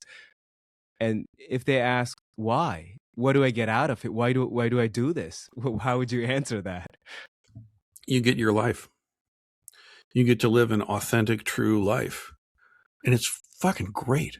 It's amazing. Can you imagine living your entire life sleepwalking and actually just having your entire decade after decade, if you're lucky enough to have them, be spent just buffing about with conditioning, pulling your strings? That's hard. That's tough. That's the tough thing to do. The easy thing to do, wake the fuck up, practice, sit, realize your awesomeness, and don't be afraid of your awesome. Let your awesome shine out, man. And you don't have to wait 30 years to start. As soon as you start getting some steel in the spine, you're already a better person. And you know what, man? The world needs you. The world needs you to show up as your actual self. The last thing the world needs is you sleepwalking with like the prior generation's conditioning, pulling your strings without you even knowing it. If you want to be intimidated about something, be intimidated about that, you see. The last thing you want to do is to wake up on your deathbed saying, what the hell was that? Right. No good. It's No not, good. I like the answer. It's not that Zen training is suffering. It's that life, the first noble truth, life is suffering, and Zen training is the way out. No, Wake Zen up. training is awesome. It's awesome to play in the Duke Ellington band. I'm telling you, you want to do it. Yes, you do. It's great. The curtain goes up, the lights are on, they kick off the band, and it feels awesome. You're in the band, you're playing, you're kicking it. You know what I'm saying? You bring it. You know how to bring it. This isn't a pain in the ass. This is life. This is great. And I'm talking about, that's what sesshin is like. It's like you actually, I actually totally remember this. I was 18. I was exactly 18. And I went to my first session, and I remember driving out of that driveway, and I gave a huge ki, a big yell, you know, probably more like some silly yodel or whatever it sounded like. But I was so enthusiastic and filled with life because I had never lived so much life in the span of a week. I felt like I had lived a year's worth of life in the span of a couple of goddamn days because I was actually there for it. Right. It's not a drag. It's fantastic. Right. It No. really is. Yeah. Yeah. Yeah. And Yeah. I also teach a class called Meaning of Death, and people are concerned about prolonging life while missing out on the life that's happening. What is really possible is, as you're saying, is you can live a lifetime in a week if you're really there for it. Yeah. And it feels good. I mean, let's talk about it. Like awakening is powerful. You're a dragon, okay? And you're a dragon who's to wake the fuck up and realize your dragon nature and bring it. That's what this is about. See, and this is the thing that I see. And all of the folks that I've been lucky enough to study with, they're actual dragons. They're humans. I mean, I'm not talking Dungeons and Dragons here. They're people. But the dragon here means they're actually living from the awakened mind. And this is life at its fullest, at its most joyful. You want to really enjoy your life? Realize it. Enjoying your life is not just quarantining the market on pleasures. Pleasures are fallible. They come and they go. Right? I'm into pleasure. I like it. I'm not particularly fond of pain. I'm not wired that way. But realizing your inherent freedom and inner perfection, and then expressing that in the world in the way that configures with you. Like the way I talk about things is based on my life experience and my conditioning and my history and my culture and everything like that.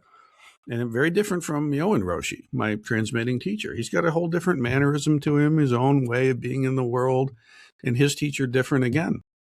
And that's fantastic. That's exactly what you want.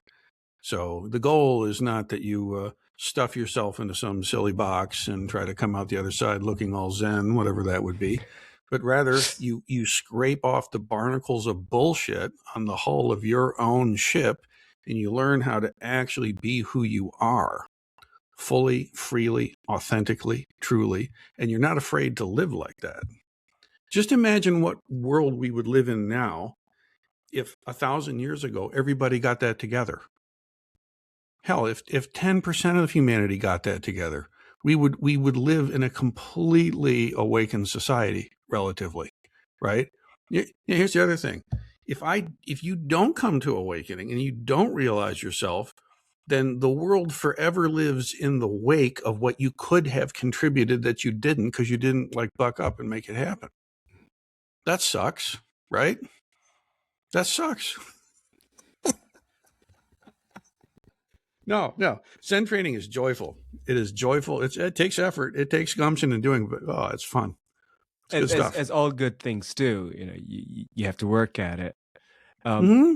Before I want to talk about Aikido a little bit, but before I do that, I did see in your bio mention that you also trained with Father Kevin Hunt, who's also a Trappist monk and a Zen priest. Could you talk a little bit about that, and maybe how and if it helped recontextualize your Roman Catholic background? Oh yeah, Father Kevin, he was amazing. He was great. Very important to me in my development. As I mentioned, I grew up in a Roman Catholic tradition. There's a lot of religious life in my family and stuff. And yet, as I mentioned, although I felt some strong resonance with the saints and certain aspects of ritual, the tradition itself didn't meet me as well as Zen training, say. And so, I studied with Daido for, 15 years or so. Started in 87. He transmitted to his successor, Myotai, and I studied with her for maybe 5 or 6 years. She allowed us to have our daughter come along, which the monastery at the time couldn't. So that gave us a window. That was cool. She gave me the Dharma name Rinsen. And then her health failed, and she retired from active teaching at the time. And so we were casting about, and there was 2 characters, Myo and Ford, who I ultimately received from, and then Father Kevin. I came to hear about him because his transmitting teacher, Father Robert Jinsen Kennedy, S.J., is a Jesuit. He received transmission from Bernie Glassman, Tetsugen Roshi, who was Maizumi's first successor. And he was in Toledo, and we got to hang out with him a little bit. There was this great Catholic priest here named Father Basic, who was a very good man. He was into Karl Rahner's process theology quite exquisitely, actually. This guy could really think. I had a lot of respect for him. But he invited Father Kevin to the local university affiliated parish. And since he was coming and Father Basic knew that we were some of these weird Zen people, he reached out and invited us, which was nice of him. So we showed up with our Roxu, my wife Dawn and I, and he was there and he recognized us. We went to dinner together, which was lovely. And then he after some time, he just said, I think you might really enjoy studying with my successor, Father Kevin. He's a Cistercian. Thomas Merton came up. Okay. I mean, I've read every word. I've listened to all the recordings of his teachings when he was the novice master. This guy is deeply important to me in my younger years. So he said, why don't you go connect with Father Kevin? He put us in touch. And so I started going out to St. Joseph's Abbey in Spencer, Massachusetts, is where it is. Of course, none of these things are close to me in Toledo. But I would drive out there and to do a retreat with the Trappists is at least a half a year wait anyway. So I would just sleep in my car out there, and I bought a week pass at a local gym so I could shower and make myself presentable, and it was kind of fun. And I got to meet with him daily, and I would just drive out there and sleep in the car and do the retreat, and such as it was, just follow their monastic schedule. But then significantly, I got to do Doksan with Father Kevin every day. And he was singularly qualified to help me close the loop on my Roman Catholic experiences, because the way that I came to perceive the teachings of the church and the sacraments and the mystics that I resonated with was unverified at that point. And so he was able to, as a Cistercian Trappist monastic and a Roman Catholic priest, and also a successor of the same Koan lineage, we did the Gateless Gate together, and we would do each case first on its own terms, and then how a Christian would do it. And then we would talk about it. And it just completely confirmed that, in fact, the way that I had come to see these things was the way he saw them. And this configuring was there. The limitation, of course, was that, I had a nascent Sangha here that needed guidance. And Father Kevin would not be able to ordain me in the Zen Buddhist lineage. And he was living in a cloistered life. And so there were some limitations there. And frankly, though, he served his purpose for me. And our relationship was very clean, if brief. I mean, maybe a year, something like that. Probably it comes down to, I don't know. I wouldn't guess how many times I met with him, but enough, say at least 30, 40 times, something like that. But anyway, or is that overstated? I can't remember. Anyway, let's say a year and a half. But then I met James Ford, Rinsen Roshi. And here, now this is the guy, this is my transmitting teacher. I was, shopping, I guess you'd say, in need of help here. And I was at a retreat with him and what was the Boundless Way crew, right? So David, Diane, Rick, Reineck, and Melissa Blacker, great people, good teachers. They had co-leagued with James Ford and had this Boundless Way crew. And so I participated with them, and they rented a retreat space up in New Hampshire. And again, session. Okay, so going up there doing session, and I remember very clearly that there came a moment where I was the last one in the Zendo, and I was kind of straightening things because they needed to be straightened.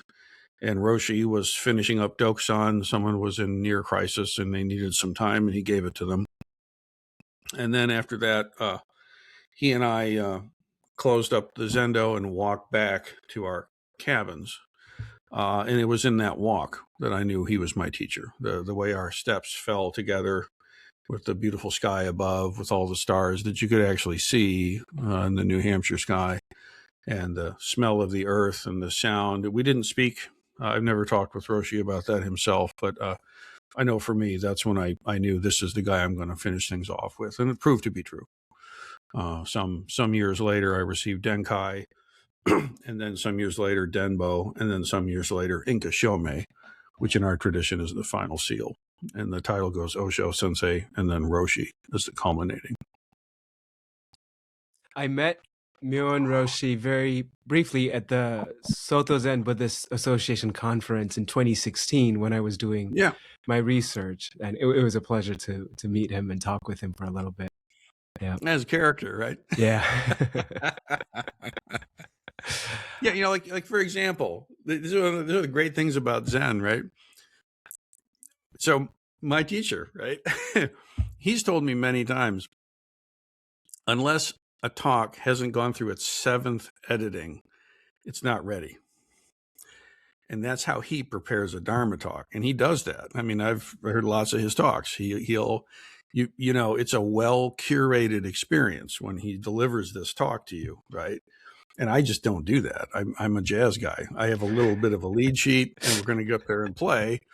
And so you couldn't get a different process in terms of dealing with like just the simple things of dealing with giving a talk, But he had the wisdom he would often say to me, I have opinions, and I'll let you know if you want, but they're just my opinions. And I'm talking at a certain stage of practice and training, right? Like how to do things or how things should be organized. And the other thing I learned from him, among many things, is I remember when we first met, he came out to Toledo, and he would come, I think it was 2010 that he came out and gave precepts and ordained us as priests. Melissa came out. It's a little fuzzy these days, but he looked around. We used to have him out every year, and we'd offer Jakai to taking the precepts to our folks here, and he would come out. And one time he looked around and he said, you can keep going this way, but at some point you're going to need to get organized as an institution. And I was like, oh, Roshi, we don't need that. We're just a small, hardy band of Dharma friends here. I had a real aversion to that at the time. And he said, oh, I understand. I understand. But just you need to understand this. You can do what you want, and I support you. But if you don't get organized, you'll never be able to help very many people.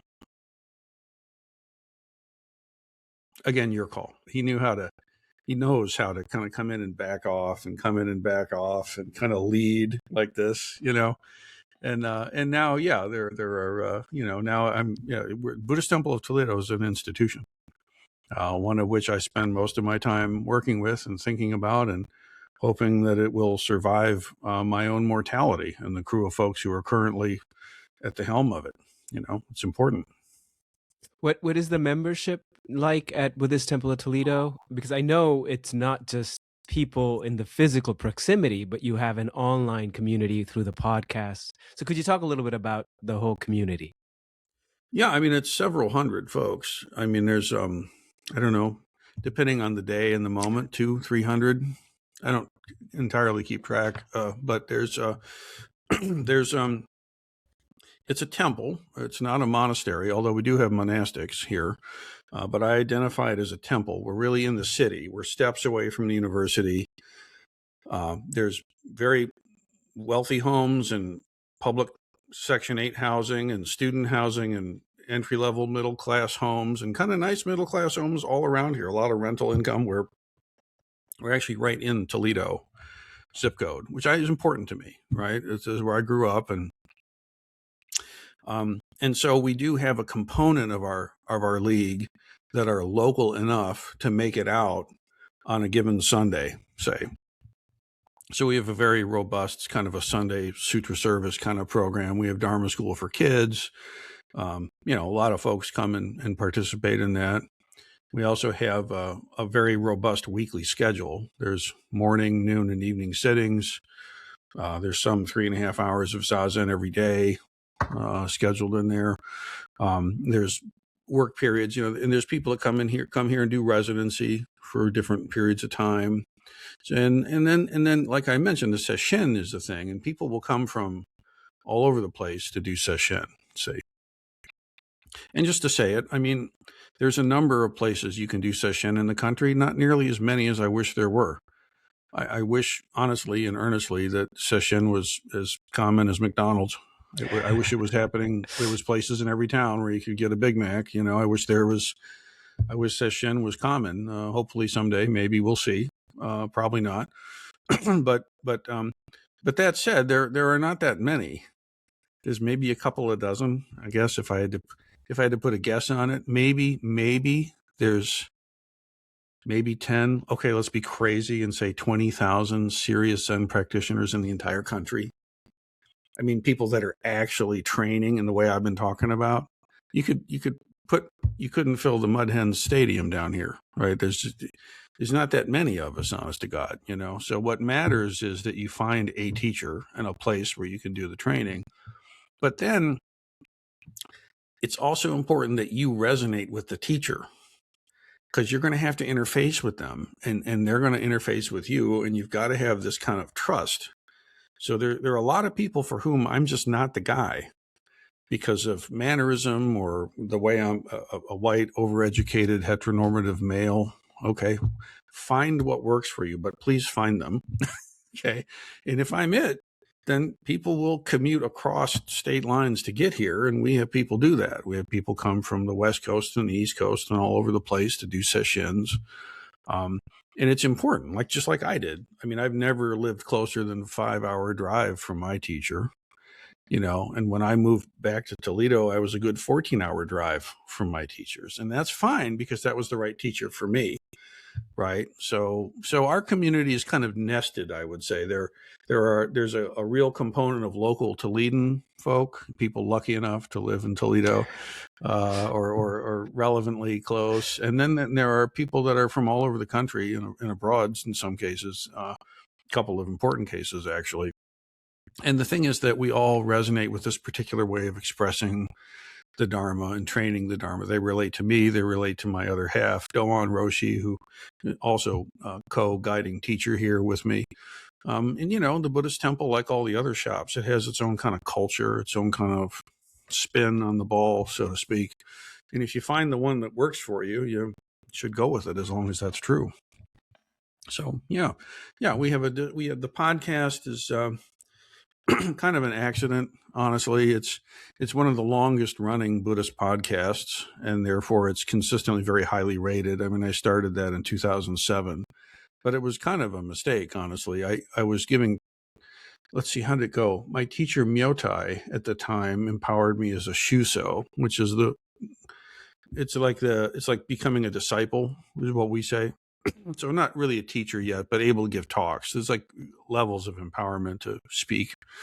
And so she gave me the Shuso acknowledgement, and I started giving talks. And I expressed to my community at the time that I wish there was a way that Myotai could hear what I was doing.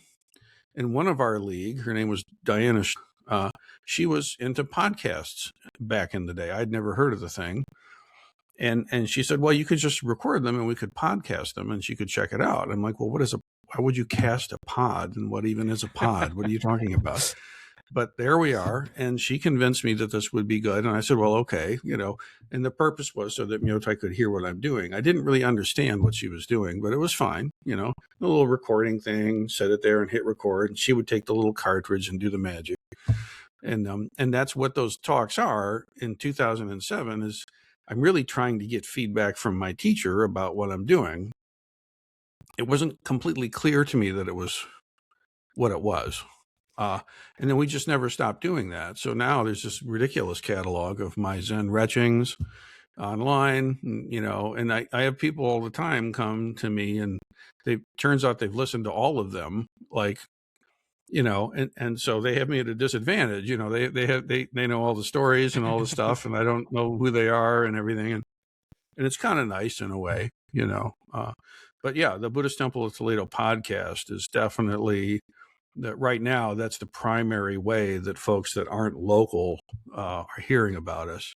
That's going to shift a little bit. I do have a book about the Lankavatara Sutra that is very important to me. I've been discoursing on it for several years. 2024, actually about this time of year in 2024, I started discoursing on the Lankavatara Sutra, and I've ended up kind of doing a line by line using the Dwight Goddard translation. And I suspect that will be something that if no reasonable publisher wants anything to do with it, I wouldn't be surprised. But even if they don't, I'm going to self-publish it and it'll get out there. And then I'll have to put up with the grief of having people be attracted to that.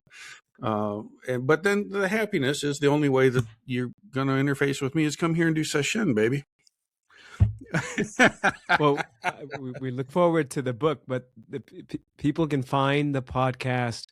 I've listened to it on Spotify, but on various platforms, and the website, the Buddhist Temple of Toledo.org, has all of them as well available. And I'll link to them on the show notes so people can see. Yeah. I did want to ask about what is Qi? As a Zen practitioner, but also as an Aikido teacher, which is a whole separate area of your expertise that we haven't talked about. I believe you're a 6th degree teacher. Mm-hmm. So what is Qi? How does it relate to Zen practice? How does it relate to Aikido? How does it relate to daily life? Yeah, well, so in the Indic traditions, it's called prana. In the Chinese traditions, it's called qi. And in the Japanese traditions, it's called ki. And you can haggle about subtle differences and stuff. Tibetan tradition is called lung. But it means energy, right? It means energy. And so Zen is the Japanese mispronunciation of the Chinese word chan. And chan is the Chinese mispronunciation of the Indic word jhana. So jhana became chan and chan became Zen. All right. And what all of this relates to is meditation. So when the teachings of the Buddha came up from India with the character we associate this with as Bodhidharma in the Lankavatara Sutra. He didn't meet a blank slate. I mean, the Chinese folk at the time were highly sophisticated, very educated, and there was two main indigenous traditions, one being Confucianism and one being Taoism. Okay, and the stereotypical way to categorize this is Confucians are into order and structure, and Taoism is to anarchy. And they, there you have your polarities. Okay. But there's a little more under the hood than that. If you like most things, if you actually scratch, you sniff a little more. So it turns out that the Taoists had a long history of studying longevity. And so if you look at traditional Chinese medicine today, they don't think in terms of necessarily Taoist and Buddhist and Chinese or not. It's just kind of one big mush, right? But the way I've come to see it is that Taoism is the indigenous tradition that blended with the teaching of the Buddha Dharma from the Indic traditions, and they kind of got it on, and the love child was Chan. So baked into Chan and Zen is some Taoist intelligence. And a big part of what the Taoist intelligence has to do with actually is qi, learning how to circulate qi for health and longevity. Qi is energy, and you can use this energy for health and longevity, as I say. You can use it for martial power. You can use it for healing. You can use it for spiritual awakening. Okay. And so the different traditions use this energy for different purposes. So Aikido, right? Ki is that energy thing. So I is love, ki, and universal love, something. Do means the way. So Aikido is actually an art based on this energy, so to speak. Really, it comes from Daito Ryu Aiki Jiu-Jitsu in a little more flourishy form, but that's a different conversation. So I first encountered Hara and Ki through the Aikido training, okay? And so this is not speculative or theoretical. I've been thrown across the room by this stuff, okay? You grab my teacher and you're wriggling on the floor, and it's really quite spectacular and quite something. So in my younger days, and today even, I mean, I still practice Aikido very rigorously. But yeah, I encountered this ki in developing ki through Budo training. And Budo is the Japanese martial way. Aikido is a subset of that. Now, technically, all Budo is a subset of Shinto, which is the indigenous Japanese tradition. But there's a strong relationship between Budo and Zen. Okay. So this energy or ki I learned initially to make the body strong and to have martial capacity and power. And I still pursue that. And then it turned out that Zen used the same kind of stuff, but now for awakening. So when I was talking earlier about concentration as the first stage, you put the mind in the one point, okay? You concentrate into the hara. You bring the mind into the one point. This concentrates the ki. The Chinese folk would say is you bring your chi to the lower danchen. Okay. So hara being like a couple of inches below the navel? No. That's an important distinction. The hara is the whole bandwidth around you. Oh. The pelvic floor and the rib cage, okay, like where the diaphragm is, that whole barrel is the hara. Now, the one point is in that. It's kind of like the nucleus of a cell, okay? Yeah, the one point is a point inside the hara. That's how I'd say it, okay? But yes, it's the lower danchen. It's the battery, you could say. Now, if you come at this from qigong and trying to study health, you get a whole language and a whole series of practices, which I'm a big fan of. I'm a very big fan of it. There's qigong, and there's negong, and there's shengong, and there's different practices that are, I think, useful and important. But in Zen training, we use that energy for awakening. When I'm talking about concentrate the mind into a beam and focus that on the self, that's working with ki, working with chi. Okay, the way we say is that the mind leads and the chi follows, and the body gets dragged along. So learning how to concentrate the mind is the thing that's the same. So the way you concentrate the mind in Aikido is designed in a way, and it's not the only art that does this. There are Chinese arts. Tai Chi is amazing. Bagua, Xing Yi. There's all kinds of good stuff. Okay, Kung Fu, but they all have their own take on it. But basically, concentrating the mind and the body in a way to generate power in martial application. Okay, that's where I first encountered it. Then, very quickly, also in Zen training, using that to concentrate the mind. Right. So this equanimity is really not just piecing out, dude. It's like it's very powerful. It's getting the mind and the chi of the body to concentrate into that danchen. Okay. Then also how to cycle it, circulate it. Okay. From a health perspective, you want to learn how to cycle the chi through the body to reduce stagnation, to promote circulation, this kind of stuff. So yeah, I mean, it's a very important thing, and it's integral. What people don't necessarily understand is that Zen training itself is yoga tantra. It's physically embodied, a practical awakening in the body. It's in the bones, and I mean literally. It's in the marrow and the bones. It's in the organs and the intestines. It's in the energy channels of the body. So I teach here every week or every month. I teach a Buddhist bodywork class where I guide my students on practices as appropriate to folks that are doing Zen training, right? I'm not talking about martial power in that moment or using it for creativity for that matter. I'm talking about it for concentration of mind and health and longevity stuff. So I do have a YouTube channel that exists that I think is Jay Weik. Anyway, there's a Buddhist Qigong or Neigong class or something like that. I did 20 weeks of this during the pandemic. It's just up there. Check it out if you're interested. Yeah, I remember seeing it. I'll link it too. Yeah, it's there we are in the pandemic, and I'm trying desperately to help people with to get their immune systems to be strong and durable and resilient. And I took it as an opportunity to explicate the Bodhidharma Waidan postures and what those are about and everything. It's important stuff.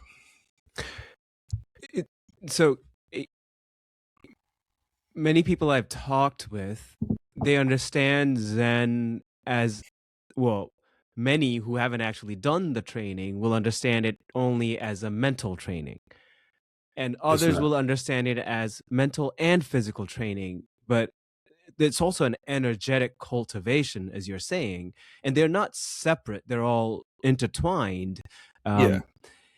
But this energetic cultivation aspect often gets missed.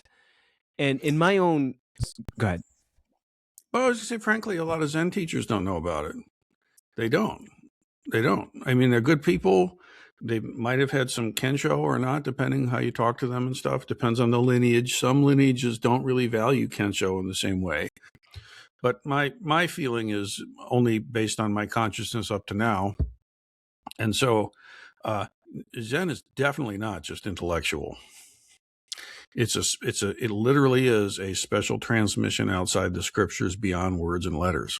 It's a direct pointing to the Buddha mind and the awakening of human mind. Direct pointing to human mind, direct awakening of human Buddhahood, right? And this is a totally physically embodied thing. It doesn't preclude the intellect. No, Zen has a very strong intellectual component. You have to be able to think sharp and crisp and clean and clear. It's necessary, but it's not sufficient. Okay. What is the Aiki principle? Well, I don't know how helpful this will be, but contrasting dual opposing spirals in the body. When we talk about it in terms of Aikido, it's talking about mutually complementary antagonistic spirals inside the body and using the hara to generate force. That's a very technical definition. Okay. People will give you, it's about love and harmony and peace and actually, that's lovely and stuff. But like you grab me, I throw you without moving in any discernible way. It has to do with having Aiki power. It's a way of generating power in the body. Okay. So, and it's hard to describe this, but basically if you took if you push on me and I push back at you, you have the single weighted force that's pushing against each other. Mm-hmm. Okay. And that's a matter of which one's faster or stronger. Okay. So then you can be jujitsu-y about it and push back in a way that all my power is pushing here and it's going to break the joint. And that's jitsu. Okay. That's technique. But Aiki itself is actually the person's pushing on you and you're doing your own kind of balancing of your own energies with yin and yang. And they just get moved around by this. Not because I'm pushing on them or something, but because I'm actually doing internal power. So it's a way of generating internal power in the body based on contrasting spirals. That's what I would say. Does that translate to, for instance, in daily life, meeting with adversity? Well, yes, but not by metaphor, simile, or inference, by physical. Right. Physical. Okay, so it's like when someone's pushing on me, like emotionally, or insults, or whatever, the embarrassments of aging, etc. Okay, my body responds to it in this way that is actually Aiki. Like I do. Like, and when I'm sitting in meditation, this complementary antagonistic spiraling is happening. And I teach my Zen students in appropriate ways as they move along. And that presence of body and depth of mind is present, not as a metaphor or an analogy, but as a physical reality in how I respond to the stress of the moment. So like my body is deeply trained so that when pressure comes, I actually respond from my hara. I can't say 1,000 times out of 1,000, but I'm pretty damn near. Pretty good. I still got work to do, but it's physical. See, in the same way that like if I'm physically healthy and strong and robust, then I don't need to make a mental analogy to say, how does that apply to my life? Mm-hmm. It applies to my life because I'm healthy. Okay. And if I've got some trouble in my body physically, that's a physical fact. So my ability to deal with the pressures of the bills or whatever it is going to be affected by my liver not being strong or whatever. So actually, Aiki, as I understand it, is not a philosophical concept. It's a physical practice. And that physical practice is the thing that gives access to these internal states of equanimity and power, frankly, that then apply directly. So, for instance, say someone says something insulting to me, right? And it generates this churning or an energy within me that can be felt, right? There's a knot, or there's some kind of rage or something that's coming up, bubbling up. Now, one practice can be I can just remain as clear awareness, peripheral awareness, and allow the whole bubbling up to come up and take its course. And it's a whole physical sensation of it unfolding and exhausting itself. Yeah. Are you suggesting that there's the Aiki principle, or this way of working is working with that energy or churning with that energy? Mm-hmm. Yeah. I mean, for most people, pressure comes, right? And the chi shoots up. Like Kundalini folk tend to make a big deal about bringing chi up the spine. Like the chi goes up pretty easily, frankly. It happens almost automatically. And what typically happens, it goes up and then it either like you go back, or it comes up and you freeze, or you come up and you get aggressive, right? But every time that, hey man, and the thing comes up, and this is the problem. So actually, if you concentrate in bringing the chi down the front channel and land in the hara, then the pressure comes, it actually makes you more rooted. So right away, my body is trained, not as a metaphor, but physically, some weird shit goes down, I get more centered. Not because I'm sweet or cool or I'm remembering something. My body has trained for this for a very, very long time, many, many, many, many, many hours, countless hours. So when that pressure hits, it automatically goes down and I automatically become more centered. The Aiki body is not theoretical. Mm-hmm. Okay. So there are practices to, and again, if you take the basic instruction of Zazen, take the mind and concentrate it in the one point and breathe and concentrate and count the breaths. Okay. what you're doing is you're getting the gravity center of your mind to land in the hara, and the chi starts to accrue there, and the body begins to reorient itself. And I mean physically. Physically, the body reorganizes itself. Like every time I play a little thing, somewhere in the brain, the little connections go, and my brain is physically different because I've done this thing a bunch of times. Mm-hmm. It's just like this. I concentrate the mind at the breath, the whole system rewires itself, whether I'm aware of it or not, frankly.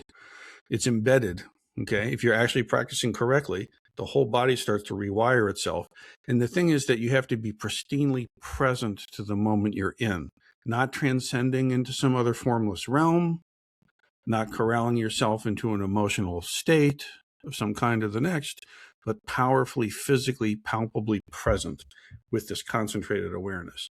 Now, in that field, then can drop a koan, and you hold it, and you allow it to simply be in that space.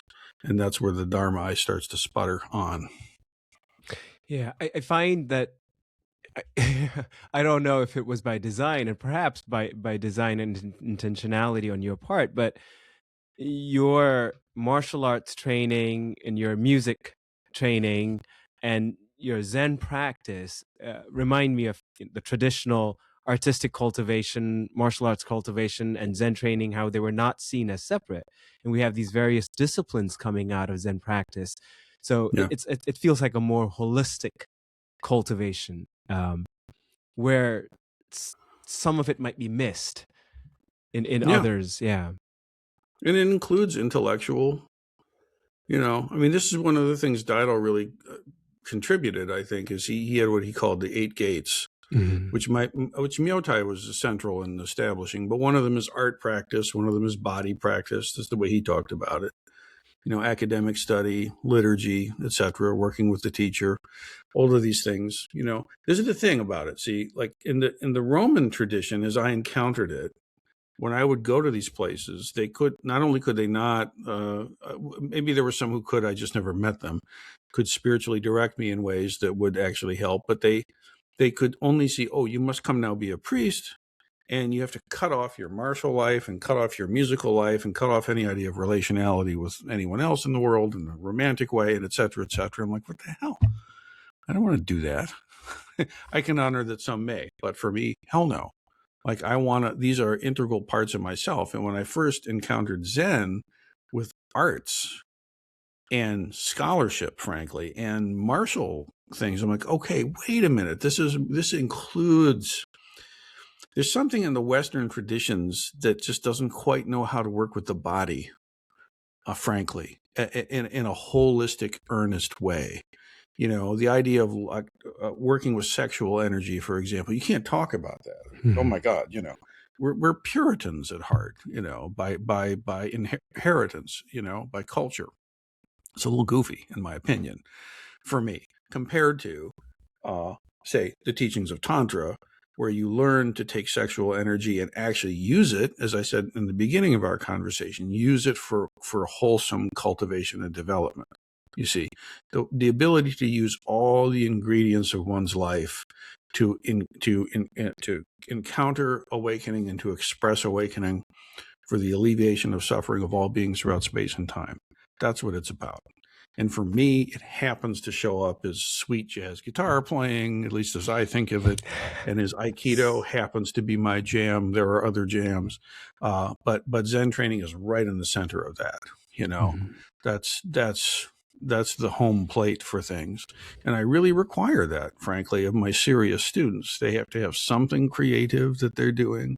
They don't have to be professional level at it, but something with their engaging the creative process. Not as self-expression, but as self-realization work, right? They have to do something with the body, something meaningful that they can train in and develop themselves. It can be lifting or running or whatever it is. It doesn't have to be Aikido, but it's a necessary component of the path for me. And they have to have some intellectual life. You have to have you got to be able to think straight. It's not where the Zen tradition actually is quite erudite and actually quite sophisticated with language and has a very clear actual cognitive framework to it. right? The people that say, "Oh, there's nothing to it, just sit there," I wouldn't agree. I've read too many Zen ancestors' teachings. Mhm.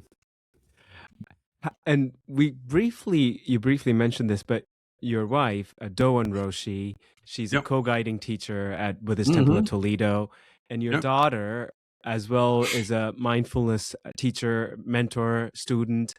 So your family, it seems, it's a family enterprise. um, Yeah. how does Zen show up? And you can answer this anyway, like in your family life. Well, I mean, quite naturally. I mean, is the quick answer. You know, my wife and I met. She came to the Aikido dojo in Boston, and there was an affinity there. You know, that's how we met each other. We both had, you know, sacramental Christianity and background. She was at Episcopal Divinity School. I think I was flirting with Trappist life. Both studying Aikido. We both studied Zen. She was studying with a fellow named Richard Clark, who was a breakaway from Philip Kaplow's lineage in Amherst, Massachusetts, unsanctioned, self-declared, but nonetheless teaching. I was studying with Dido at the time. We had a lot of affinity there, and so we got connected and got married, you know, and just the Dharma has been the central component of our marriage, one of them. In fact, in our wedding, we did our honeymoon, that's what you call it, and we went out to Monhegan Island in Maine, and there was a little shop there in Maine somewhere that this cool dude made these bells out of old buoys or whatever you call those things, and we got one of them, and that's the Densho bell that rings at the temple now. We had the hope someday that we might, you know, have a little sitting group or something. So our marriage, we've been married, I think we're going on our 30 years, 92, 96, something like this. Anyway, the whole thing has been wrapped around Dharma practice. So the way we've navigated the joys and the sorrows of our family life has had everything to do with our practice, and we support each other in our practice. So when one of the reasons we shifted from Dido to Myotai back in the day was that with Dido, there was no way to accommodate having a kid or taking turns in the Zen or anything like this. So practically, the only way for us to train was for me to train and Doan not to. Well, it kind of sucked, you know. I don't fault Roshi's decisions. You got to make your calls. I understand the rationale.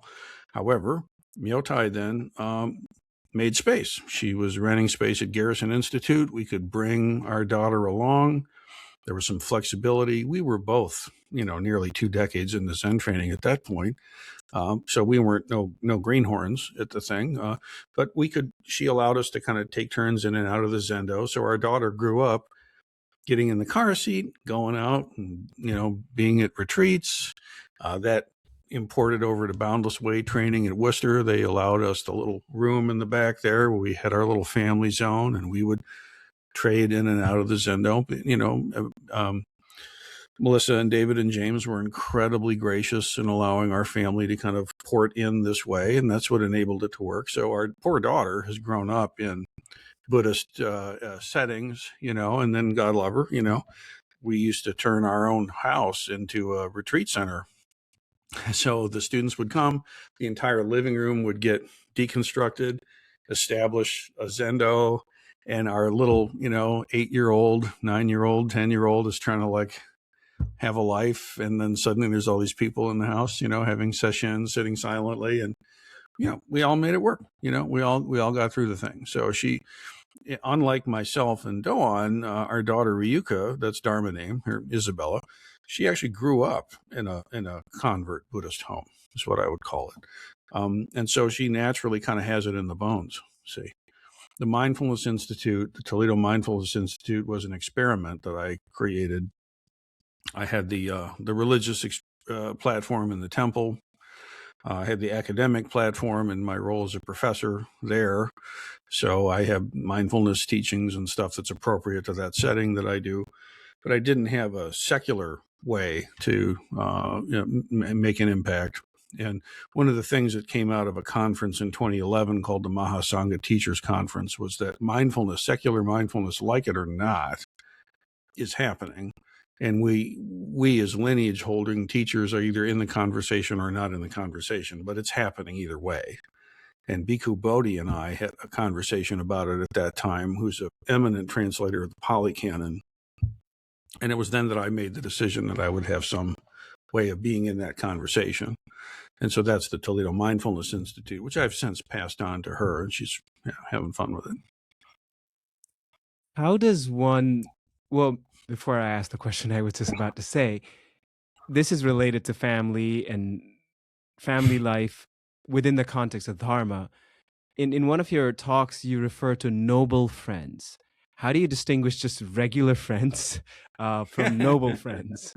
Yeah, it has nothing to do with bloodline or aristocracy, but it does have to do with being in the container of vow and of practicing together in the Dharma. You can hang out with folks at the pool hall or the jazz club or the gym or whatever, and that's fine. Those friends are good. I wish people had more of them, frankly.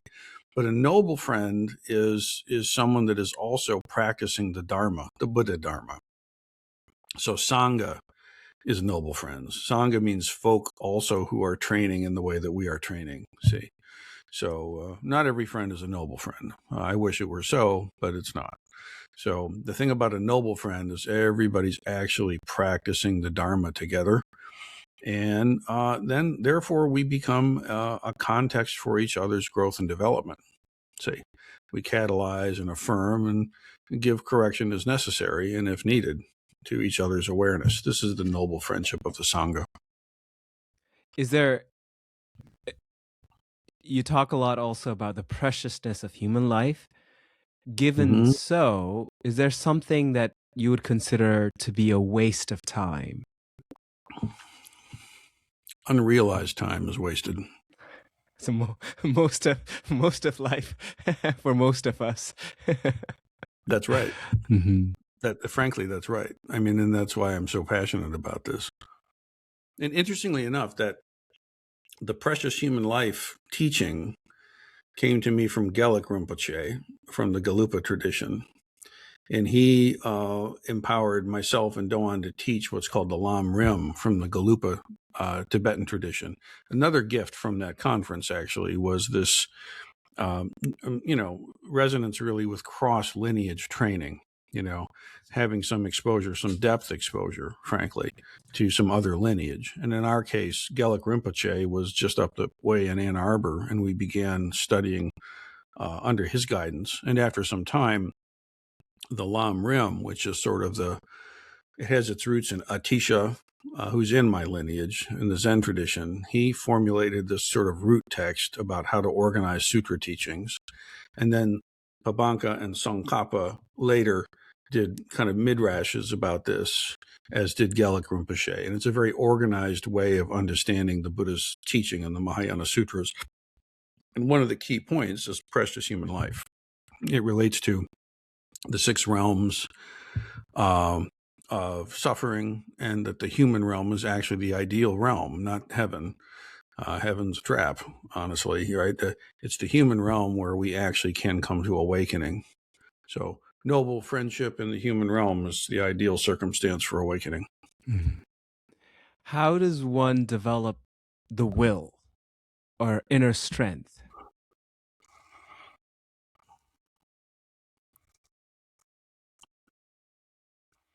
I don't know. I have 2 impulses for that. One is you can't. You just have it. And another one is you have to just do it anyway, and then you'll get it.